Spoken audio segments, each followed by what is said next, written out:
Hello everyone, this is Dan Gramza and welcome to Gramza Market Studies for Monday, September 12th. I was not looking for the type of move that we saw here in the NASDAQ market. I mentioned yesterday that I was looking for further movement down, but also for a bounce. I was looking for that shadow by the time we finished. Well, obviously you can see here, this is not what happened. And the market really carried some momentum based on some comments that occurred from the Fed primarily, and the beliefs that are circulating through the marketplace is what we're seeing here. I do not look for big follow through on Monday though. Further movement down, yes, but not a dramatic move down like we're seeing here. And I'm also looking for that bounce that I talked about for this past Friday. I'm looking for that to happen on Monday. In the US dollar, let's see what's going on with that. We can see in the euro, it did trade below its bearish level. Now, the magnitude change between that bearish and bullish level is $500 a contract. What do we look for here? I don't look for further weakness, but a sideways, a slightly higher move in that market.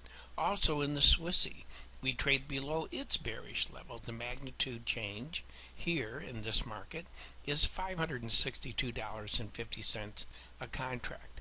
Also on Monday, I'm looking for a strengthening in that currency. In the Aussie dollar, this market broke through its bearish level, and the difference between the bullish and bearish level in that market is $650 for the Aussie dollar. And the British pound, the magnitude change here between the bullish and bearish level there is $625 a contract.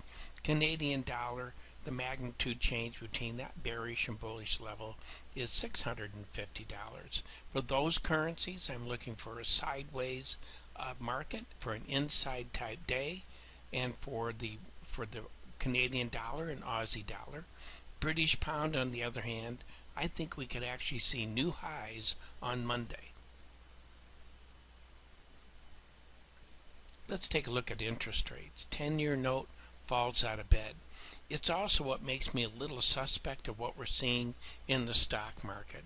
I don't look for a big move down in the stock market, but I do look for continuation of downward pressure, not as big as Friday's range on Monday though for the 10-year notes.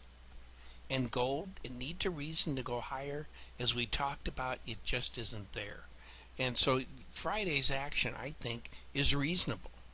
It also tells us something about the impact of what we saw in the stock market, which I somewhat discount that downward move. But the magnitude change here between the bearish and bullish level in the gold market is $1,600 a contract, to give you an idea of that magnitude change. In silver, the difference between the bearish and bullish level in that market is $4,500 a contract.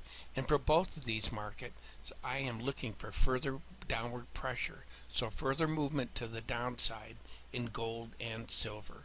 In soybeans, a sideways move is what I was looking for on Friday. That's what we have. I'm looking for more of the same on Monday. I don't look for strong movement to the upside. Well, that concludes today's market studies. Thank you for being with me. Looking forward to being with you again. And as always, take care.